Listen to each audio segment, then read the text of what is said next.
asalaamaaleykum suñu mbokk internet yu safoo rajo Dakar International di ànd ak mbégte ak contentement di jàkkaarloo waa ak yéen ci seen biir émission li ci biir nag émission la boo xamante ni dinañu waxtaanee li ci biir kër gi dinañu waxtaanee li ci biir mbedd mi li ci biir hôpitaux yi li ci biir école yi ba ci li ci biir grand place yi tey suñu thème du jour les dérives du réseaux sociaux. Gis nañu léegi réseaux sociaux bi c'est du n'importe quoi lu ne nga ciy gis ay vidéo yu ñaaw ay wax yu ñaaw pour lan loolu lu tax nit ñi di def loo ñaaw teef bu rëy bi nit ñi def ci réseaux sociaux pour lan la est-ce que réseaux sociaux lii moo ko taxoon jóg bu ko defee ma daal di dalal sama naataango yu ñaawul yi ñu daal di waxtaan ci suñu thème du jour asalaamaaleykum sëñ bi Cun waaleykum sëñ bi Cun waaleykum salaam soxna Amina. dalal ak jàmm ci suñu biir émission li ci biir. waa asalaamaaleykum wa rahmatullahi taala wa barakaatuhu. maa ngi leen di nuyu sama mbokki yi nga xam ne ñoom laa bokkal jotaay bi. di gannaaw ci loolu di nuyu aussi mbokki internet yi safoo seen rajo bii di rajo Dakar International. di leen ñaanal Sénégal yàlla na fi yàlla def jàmm. amiin jàmm ji yàlla na ko yàlla wasaare ci réew mi. amiin yàlla na ci sunu kilifa yi jiitu ñoom ñi nga xam ni ñoo nangoo engagé wu ci diine gi nangu cee sol seen dàll xar ci seen tànk tubéy ba ñun tey ñu mën leen ci topp. yàlla na yàlla def jàmm ci réew mi ñëpp. barki yoon ci suñu caatu kër gi Noir Deben. Amina naka matinal bi alhamdulilah mi ngi fi.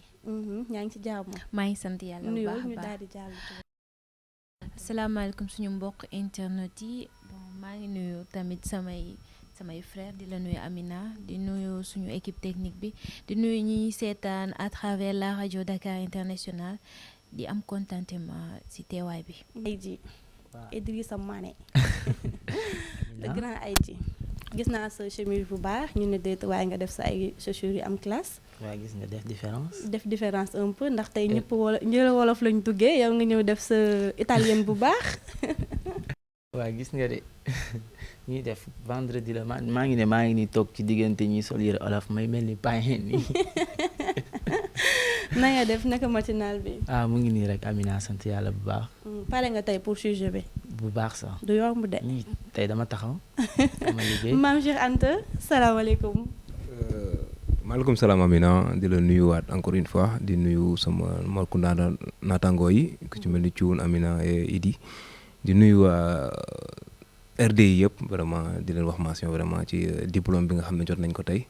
diplôme de remerciement bi nga xam ne waa Sine Fashion Week ñoo ñu ko jox di leen wax ni bonne continuation vraiment. di nuyu suñu mbokk internet yëpp di leen sant di leen gërëm di kontaan aussi ci sujet bi te xam ne tey du yomb vraiment te dama nar a jàmmarloog sama gars yi waaw tey du yomb.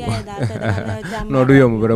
vraiment mention spéciale. moo tax nga def sa tokk fooy noonu. bàyyi ma ak ñoom rek tey kañ du ma def may dara waaw yaa ma gën a xam. ay question yu tàng fas yéene jaag tey du yomb de. Cheikh Ousseynou daj démb dina ko sama gars yi tey dinañ ko dajaat waaw. incha allah loolu duñu boole comme ni ngeen ko gisee dañuy daal di jàll ci suñu waxtaan tey les dérives des réseaux sociaux lan mooy réseaux sociaux sëñ bi Thioune lu tax nit ñi créer réseaux sociaux est-ce que lu ñaaw lii moo taxoon ñuy def réseaux sociaux. maanaam macha allah soxna Amina sa thème bi dafa dëppook jamono dafa dellu si ci actualité. les dérivés des réseaux sociaux. te jamono ji ñu gis. réseaux sociaux daanaka. ci la ndaw ñi ne. ci la mag ñi ne. ba tax na mën nañ ni sax dafa dem ba télé dafa xaw a ñàkk bàyyi ndax réseaux sociaux yi. donc am na benn place bu mu occupé ci partout dans le monde. du ma wax sax Sénégal donc. waaye réseaux sociaux nekk li nga xam ni ay outils la bi ko tubaab bi di indi. ndax li ci ëpp li gën a siiw ci ñoom la bàyyi ko ñun ñu soog ciy jot. ñoom dañ ko defoon ngir jëmale seen jumtukaayu liggéey ca kanam. ñoom dañ ko defoon ngir tamit mu nekk outil de communication. dañ ko defoon ngir koo namm ñu xam ni moo gën a yomb appel woote looloo gën a yomb woote. bu ko defee c'est un peu social. mu xaw a dugg ci tur bi. ba tax na.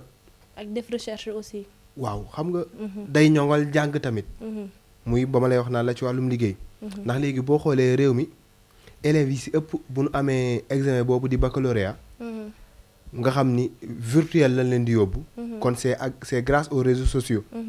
ba tax na réseaux sociaux importance am loolu la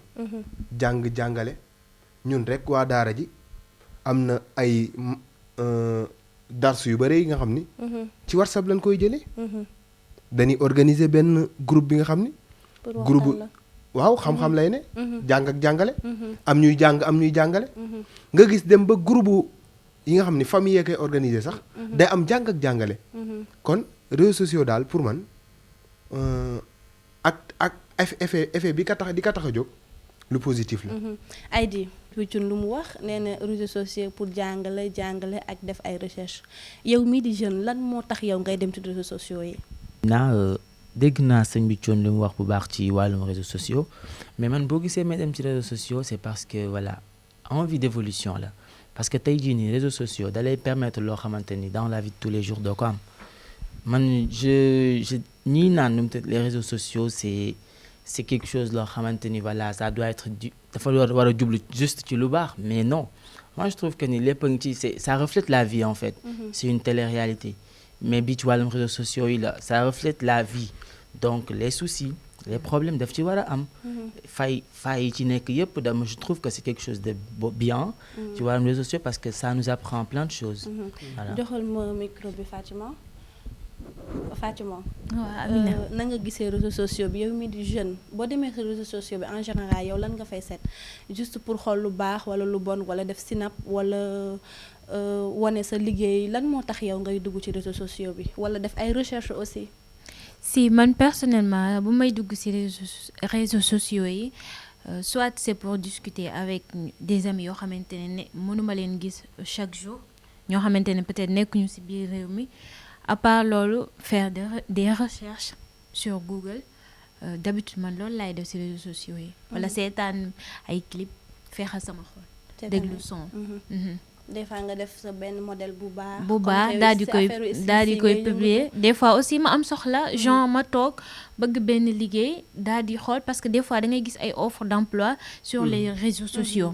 waaw ma daal di dugg xool des fois aussi sama benn connaissance ñëw ne ma dama soxla liggéey fan yi aw ma liggéey truc de ce genre ma daal di dugg foofu xoolal ko liñ posté daal di koy suggérer mu xool wala ma suggérer ko tamit page daal di xool am na solo Cheikh Anta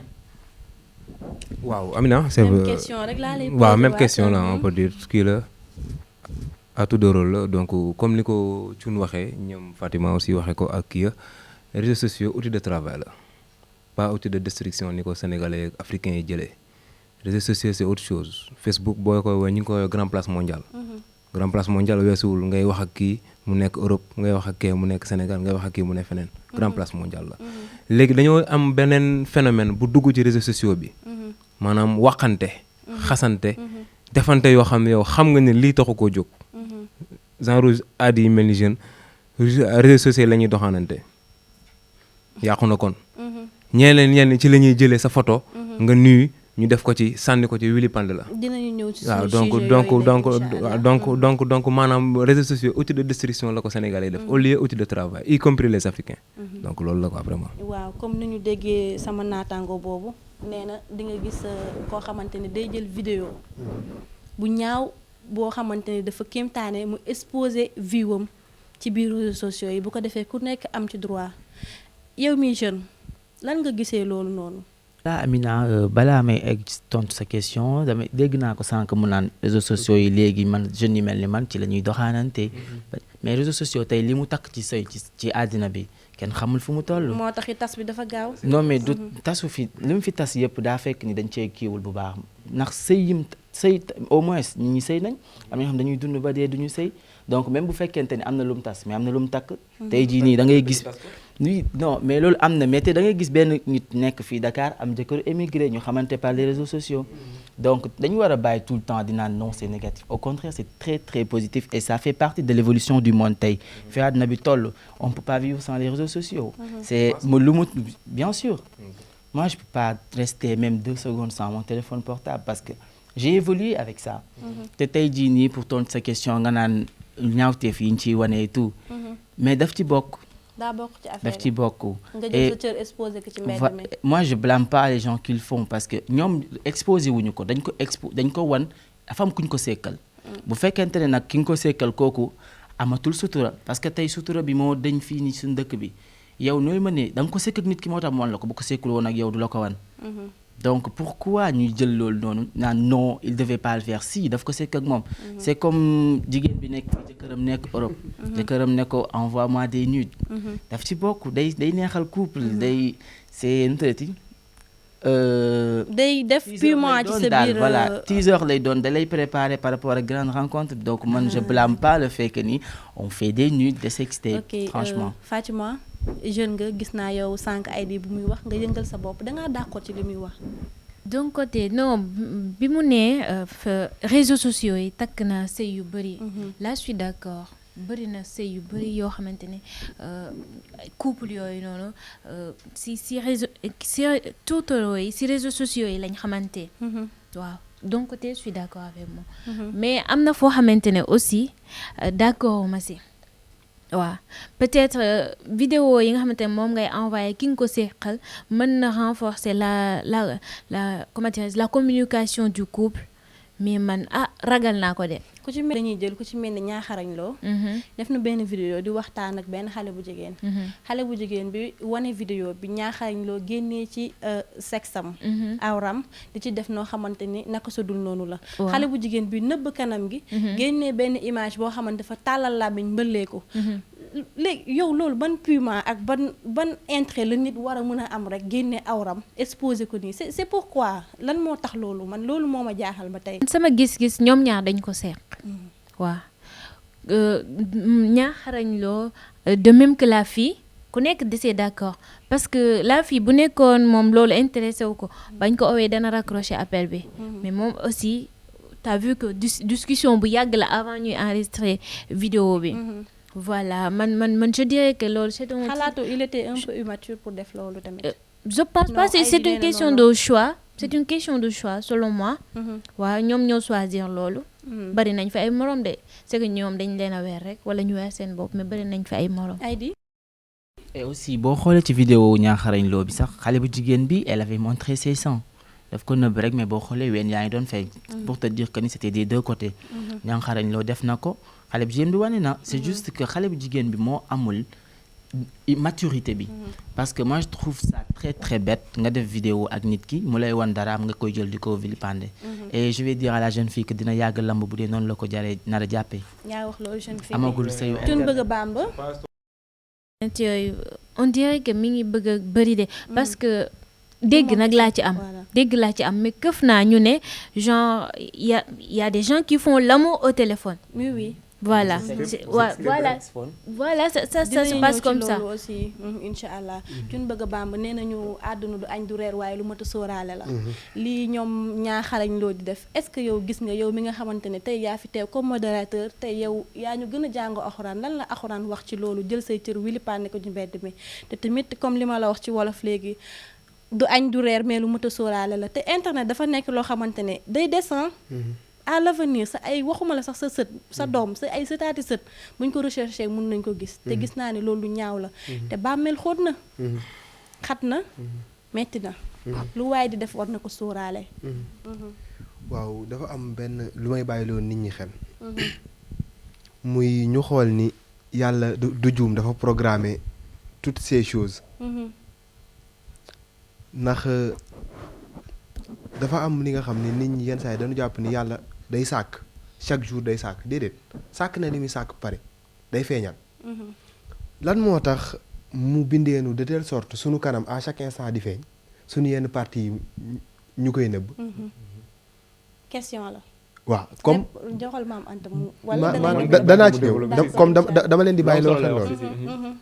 c'est parce que suñu kanam ginn nan ka wane moo dàq suñu awra yi moo waral ni ñu ni nan nëbb suñu awra yi ba noppi lan moo tax yenn saa yi bu ñu xoolee yenn kilifa yi seen soxna day mel na ku leen yàpp xam nga dafa nekk partie intime muy dafa bokk ci li ñuy joxee cër nit tey lan moo tax ñu ni daf ko tëddee pare ba ko c'est parce que dafa xam daf ko yegg à un certain niveau bi nga xam ni mënatu ko téye ba tax na ma jàpp ni li ñuy wax internet day takk sëy jërëjëf takk na sëy yu bari waaye tas na sëy yu bari te sëy bu internet takk internet a koy tas ndax mënuma nangu ñu xamante par internet sëy par internet xanaa bu nu toogee au moins war nañu mën a tegee internet yi de côté ñu nekk ma ak yow waaye déedéet man am na xale bu jigéen boo xam ni dan ni moom dafa am jëkkër ma gis ko ci beneen groupe boo xam ni groupe boobu groupe célibataire la xale bi di ci nekk ba 3 heures du matin te nee nañ ci wetu jëkkëram lay toog di WhatsApp c'est parce que koo takkee ci internet doo bañ mu internet doomu internet sax ngay am man kay damay ragal doomu seen doom moom dangeen koy télécharger loolu laay ragal gis nga doomu application. waaw doomu application xam nga tamit ku sëy yu takkee ci internet wax fa dëgg yàlla application ngeen di jur ba noppi nag sëy boobu dafay laaj mise à jour ndax internet saa su ne day laaj mise à jour boo ko mise à jourul nag mooy waral sëy yi tas bu connexion bi jeexee nga am problème. waaw ndax application bu nu dul mise à jour dootul fonctionner moo tax sëy bi buñ ko mise à jourul day daal day tas ba tax na sunu awra yi yàlla def nu digal ñu nëbb ko dañ naan nit loo xam sa bopp nit loo ko xam-xam-xam mu gën la xam boppam waaye loolu wérul ak suñu diggante ak suñu borom moo nu gën a xam suñu bopp ngir ba mu nu digalee ni suñu awra yi impérativement nañ koy nëbb nga ni ko awra góor fan la tàmbalee mun la ci jumba xam ba ci ay óomam nga ni ko jigéen mun la du ma wax sax fi mu tàmbalee ak fi mu yam dama naan la kanamam lan ka may mu feeñ ak ay tenxam mooy ëpp kii poignée yeeg tànk yi kon gën nañu xam suñu bopp ba tax na yow kun ni la bu mu feeñ ci mbedd mi waaw lu say cër ñun la bu mu feeñ yow nga jël ko xama dañ la accidentellement sax bu mu feeñ yow nga jël ko involontairement nga filmer ko dugal ko ci loo xam ni adduna bi yëpp a koy jot vraiment loolu même bu ko lislaam terewul ngor war na ko mën a tere surtout ngor bi man mënuma gis ni ngor mën na may nit ki muy filmer boppam nu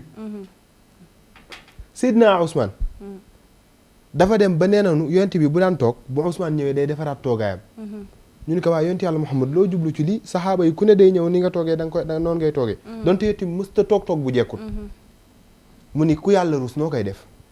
nee na maanaam yonent Ousmane yàlla da ko rusoon Ousmane lan moo tax yàlla rus ko bu daan sangu daawul Ousmane daawul gis ay parties intimes loolu doy na waar loolu cun bi laay tibbee sama question yow tey da nga toll si takk jabar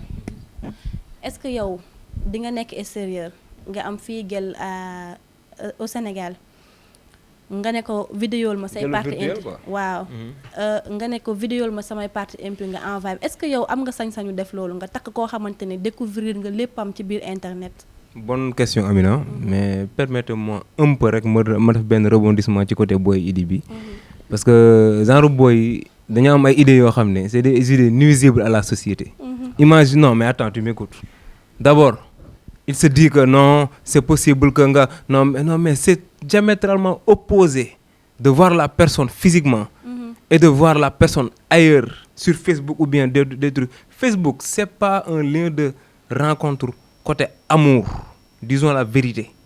amour mbëggeel da nga ko nit ki da nga ko war a gis ba xam ko segg ko ba am jikkoom doy la mais ki nga xam ne xamoo jikkoom ngeen gisante ci internet bi rek am benn liaison bu xaw étroite tuuti rek dem ba ci yàgg ngeen bëgg ne da ngeen di sëy comme li saa wax rek mbëggeelu application la ak ni ñu ko waxee ay xawma mise à jour du genre nga genre boy yi mooy nekk ay genre boy yoo xam ne vraiment seeni idée dañ leen a war a formaté waat jàngalaat leen parce que d'abord li ñuy maanaam ni ñuy xalaatee du xalaatu nit c'est des jeunes hein parce que xamuñ dara mine de rien mais ku xool âge da nga xam ne c'est un jeune. Il n'a rien vécu. Non, attends. Non, xaaral. Moi, je trouve qu'il est trop vieil au niveau idée et que mon message m'en sort de mise à jour. Se dire que non, on ne doit pas faire ça, on doit faire ça, non. Les réseaux sociaux sont là. Aujourd'hui, on appelle à la liberté d'expression. Les réseaux sociaux, c'est là pour la liberté d'expression. Tu penses, c'est pas pour la liberté d'expression. Non. Tu vas rester là à me dire que c'est nuisible pour la société, mais je suis sûr et certain qu'il fait pire. Il fait pire. Aujourd'hui, on fait tout ça. ñëpp a koy def. bu la neexee nga wax. mais tu ne y a rien de sûr si li ngay wax yow. mais man li nga wax mën naa teg loo ko pax yaa ko wax léegi li nga wax ni tegoo ko fenn réseaux sociaux nekkul outil boo xam ne da ngay toog di wane say affaire di ko béggee non du loolu réseaux sociaux c'est autre chose naan jël leen samay dàll non wuy ma réseaux sociaux c'est autre chose ma rebondir ci beneen côté am na ñoo xam ne fi mu ne nii ñu ngi koy def te fi mu ne nii bis bi lay wallahi taala bu ñu la waxoon ne kii moo ko def donc da nga koy weddi bari na fi ñeneen ak ñeneen du genre ma gis naa koo xam ne wallahi billahi wallahi taala wallahi azim laa lay wax nii kilifa la ki ma ko wax ku ko xam la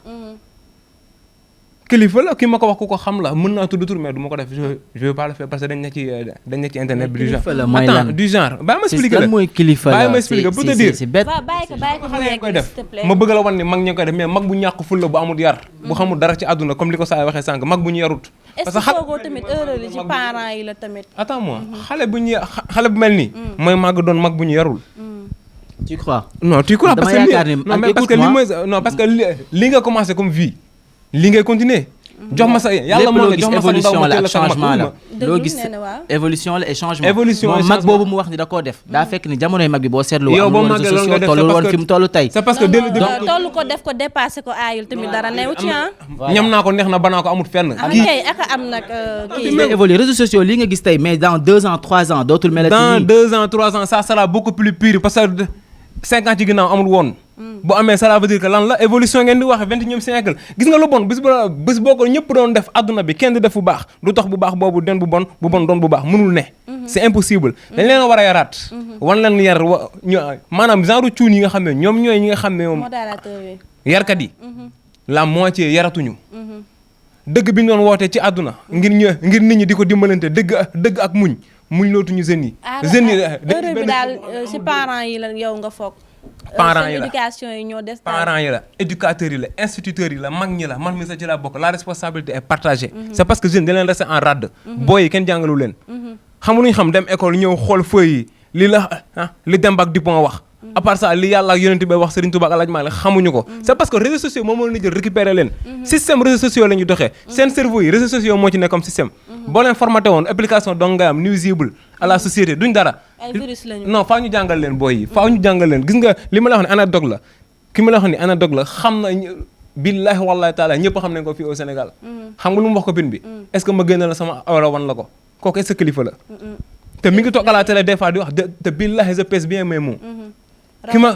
ma ko wax ku ko xam la ñoom ñaar ñooy ànd dañoo xuloo ñoom ñaar xuloo mu mere ko wax ma loolu man ndax non mais attends c'est des trucs li ngay wax noonu bëri na fi baal ma tuuti ci question bi ma la posé ñu xaw a dem tuuti ci débat bi question bi nga posé man awma intention non d'abord mën naa xamante nit ci réseaux sociaux mu bañ ma sori ma fexe xamante ak moom parce que mën naa dëkk Bentali xam ku dëkk Pikine xamante moom ci réseaux sociaux bi dox sama tànk dem seeti ko kooku mën naa ko xooli mais ki nekk ba France ma nekk ba Italie wala ma nekk Espagne wala du genre pour ma nekkante ak moom di bëggante ak moom ci réseaux sociaux ay naafeex lañ waxuñu dëgg nit ki danga gisoo ko mënoo ko bëgg nga foog bis boo ko gisee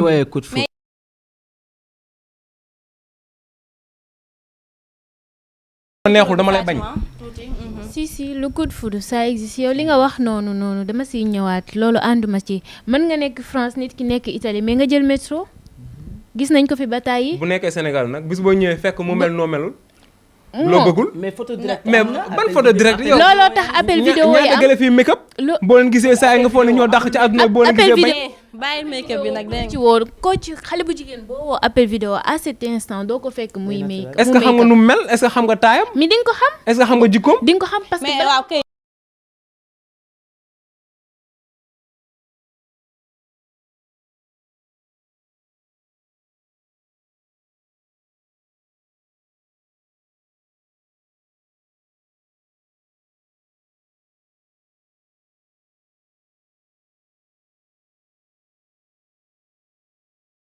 xaar ba fajar teel mu yónnee ko ne ko bon déjeuner xaw ma lan sa petit déj yónnee ko awram sa petit déj waaju ne ko tey bu ma la fekk sama kër su ma ñëwee Sénégal am na fulla am na ñu ko bëgg am na ñu ko bañ Fatima am na ñu koy def am na mu wàcc jabaram ndax awra yim ko envoyé comme petit déj kooku de moom je dirais que sur comment dire dafa dof non pas question dafa dof mais buñ ko càmbaree par rapport ak ñeneen ñi 1% la représenté moom ak ay moromam mais bu moom fekkee def ne ko am na ay góor ñu du def gelam moom jabaram la wax. pour te dire ñoom ñooy demander soit gelam soit jabaram à chaque fois mu koy envoyer des nudes ay photos yu mel noonu yaa ngi comprendre lépp góor ñi la pour te dire tellement ñoom ils sont impatients bëgg nañ renforcer selon eux nee nañ day renforcer la communication du couple comme ni ko kii waxee teaser la quoi que ça prépare ça va préparer la grande rencontre truc de ce genre yaa ngi comprendre léegi voilà ma ñëwaat si yow li nga wax que ñun génération réseaux sociaux lañ suñu système bi tamit voilà dañ ko war a mais buñ ko formaté réew mi àdduna du dox seen àdduna buñ ko formaté àdduna du dox réseaux sociaux yi si la ñuy jàngee si la ñuy nemmeekoo suñuy mbokk si la ñuy ñun peut-être ñi nga xamante ne dañuy créer ñi nga xamante ne dañuy jaay si réseaux sociaux yi la ñuy defee seen communication peut-être lañ mën a wax mooy réseaux sociaux yi dafa am fonction à double tranchant côté positif côté négatif yaa ngi comprendre voilà loolu mën naa koo nangu mais quant à ñun réseaux sociaux duñ si basé wu ko duñ ko dugal suñu bopp yi loolu mënul nekk Fatima mais pour sa rasta yi sa suba nii yow mën nga connecté wu Facebook gis beneen tendance su takk rasta wala nga gis Philomène Hair benn boutique boo xamante ne c'est en ligne pour defaraat sa rasta yi nga dem foofu mais loolu bien fait aux réseaux sociaux la ak yeneen voilà baal ma tuuti xam nga yow jigéen nga jigéen naa des fois ñàkkul di nga am benn copain boo xamante ne nekk fi mu ngi extérieur mu ngi Tamba wala mu ngi Fuuta wala mu ngi feneen ak feneen ça t'arrive des fois mu ne la vraiment je t'aime mais dama bëgg sama relation ak yow mu am tuuti piment dama bëgg nga wan ma say ween est-ce que yow loolu bu ñu la ko posé lan mooy nekk sa réaction yow en tant que jullit en tant que jigéen en tant que nit goo xamante ne issu d'une bonne famille est-ce que yow loolu di nga ko def non man personnellement boo ma waxee loolu automatiquement je vais couper les ponts avec toi mais avant de couper les ponts aussi je te dirai mais cette vérité voilà man c'est quelque chose si tu veux me mettre hors de moi il suffit nga wax ma lu mel noonu rek j'aurai plus de contact avec toi mais bala ma koo def nag je te dirai man li ma xalaat man personnellement laa wax en tant qu'une bonne fille waaw c'est ce que je suis issue d'une bonne famille aussi avoir des bonnes valeurs man loolu bëgguma ko yaa comprendre je te le dis macha allah am na solo cun ba tey damay ñëw ci question boobu yow mi nga xam ne yaa fi teewal suñu ustaas yi tout le temps damay wax naan problème yi parents yi la yow lan ngay wax parents yi léegi nga xamante ni ñi nga gis yëpp ci réseaux sociaux yi ay xale yu ndaw a koy def ñoo xamante ni dañ toll ci seen diggu nan war a sëy di def naka su dul noonu yow nan nga gisee loolu ak lan nga leen di jox comme conseil waaw xam nga parents yi yenn saa yi boo xoolee dañ ci am part de responsabilité yenn saa yi ñu ñàkk ci sa doom mënoo à chaque instant ngay vérifier téléphone am jot amatul yenn saa yi téléphone am moom yow nga tëdd moom mu yor téléphone am te aussi mënoo ko ñàkk bañ dëndal téléphone ndax jamono ji téléphone nécessité la da nga koy soxla mu génn nga bëgg ko yónni ni ko boo wàccee jaaral ma place sàngam kon téléphone mënu ko ñàkk et que aussi mu am ci leneen lu am mu gis nga àdduna bi nii mu mel noonu la réseaux sociaux yi mel ku ne ni nga mel fii nga yóbbu ci réseaux sociaux yi ndax lan moo tax réseaux sociaux mu am ñaari parties les méfaits ak les bienfaits ndax am na ni ma ko waxee woon sànq réseaux sociaux maintenant dafa yombal jëf yu baax yi pour nit ñi mën ci toppaat réseaux sociaux yi dañ ko ciy wane fi nga toog ngay toog benn vidéo léegi am Espagne ci saa si nga jot ko fi nga toog it ngay toog leneen xew Amérique ci saa si nga jot ko kon mun na ko dindi ci société bi waaye nit ñi xam nga réseaux sociaux ay bàyyi ma yor na ko ay nit a ko yor kon jikko yi nit ñi yor la ñuy yóbbu ci réseaux sociaux yi waaye réseaux sociaux bon nit ñi fay dem ñoo fa yóbbu li nga xam ni moo ko bonal kantaa nag fi ma déggee léegi ngeen di waxee muy sa jëkkër bu la laajee nga photo wu envoyé ko ci réseaux sociaux bi sa boroom kër la mën na jaadu kantaa copain moom seeku leen ko yow kan mooy copain da ngay suturaal man damay faral di wax naan yenn saa yi xale jigéen ñi dañuy dof kii ni ma waaye xale jigéen ñoo fi gën a muus ma ni ko sa copain danaan la pour wan ma ni da nga ma bëgg da nga may jox sa bopp moom pour wan kan da nga ko bëgg sa papay doom pour wan kan da nga ko bëgg loo koy jox moo ma jaaxal ah moo fay des waaw kon tamit yenn saa yi faaw ñuy bàyyiwaat xel ci suñu bopp ngir muy kii léegi souligné na fi ni borom kër googu dafa jabaram da ko envoyé benn kii ni ko petit déj mu kii ko maanaam kooku ay principe am la te nit ki mën na gëm dara te waaye loolu mu gëm du nekk vérité générale nit ku ne am nga ay principe waaye say principe du àdduna bi yëpp noonu la ñuy doxee du ñëpp noonu la ñuy doxee yow yaa doxee noonu waaye quant à sa borom kër nekk France nga ne feneen wala sax mën ngeen bañ a nekk gum borom kër doxaanante googu dara newu ci à travers réseaux sociaux yi ngeen waxtaan ci jàmm ngeen waxtaan ci conseillante xam jéem a xamante jikko yi waaw te léegi jikko yi réerul ndax jikko nekkul lu ñuy nëbb jikko kenn mënu ko nëbb boo tàmmee ñaan koo waxtaanee ci réseaux sociaux fu mu ci mën a de di nga ko ñaan boo tàmmee saaga da ngay waxtaan ak nit sax rëccal am kuy romb nga di ko damay tàmm nga ko kon ay jikko la kenn mënu ko nëbb kantaa nag loolu gisuma ci dara lu ci ñaaw muy nga xamanteeg nit ci réseaux sociaux ngeen takkante amul dara la ci ñaaw def du ñaaw defin mooy ñaaw kon ni ni jëfandikoo mooy ni ko gars yi di waxee ñi nga xam ni ñoom noonu la ñu mel de nature ñoo ko yóbbu foofu ba tax ñu baal ma loolu dem ba mel na lu jël forme boobu waaye réseaux sociaux yi ni mu amee yu baax noonu la amee yu bon macha allah diine l'islam gi nga xam ni dafa ñëwaaleeg sax ñu mu mat sëkk dara manqué wu ci am na ñu mu arrangé wul kon lépp loo gis àdduna noonu lay doxee macha allah am na solo comme ni ngeen déggee sëñ bi Thioune lu mu wax nit da ngay am sutura da ngay am kersa ci sa bopp ndax boo tollee ci néegu sëy nga war a sëy war a dugg ci si biir néegu sëy dañ ne sutura la kersa la dañ ne kump la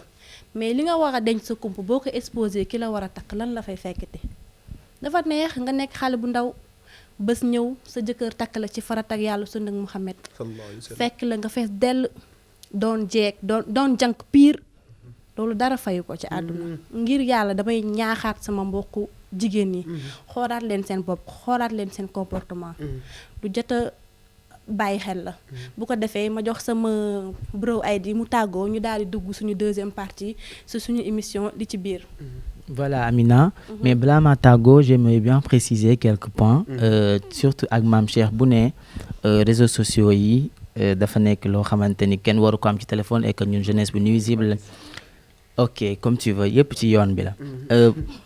venant d'une personne boo xamante ni boo duggee téléphone am application yëpp nga fay fekk Facebook Instagram WhatsApp lépp H24 moo ngi ci je pense que c'est comme si moom mu ngi nax boppam et aussi par rapport ak ni ñuy waxtaanee seen nude yi je pense que ni ci communication bi la ndax boo commencé wax ak nit ki mu am benn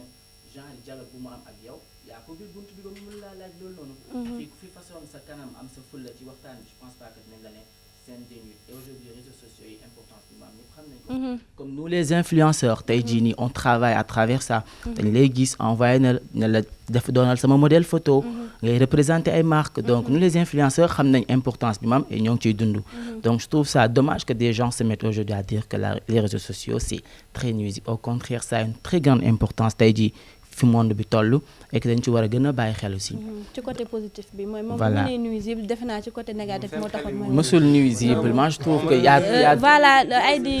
ñun ñi ñoo ñëw xalaat rek. mais y a rien de nuisible dedans et que c'est très important man tey jii su ma mën des enfants j'allais les laisser parce que ils vont évoluer avec les réseaux sociaux. Moi je me suis faite à travers les réseaux sociaux. donc je vais dire.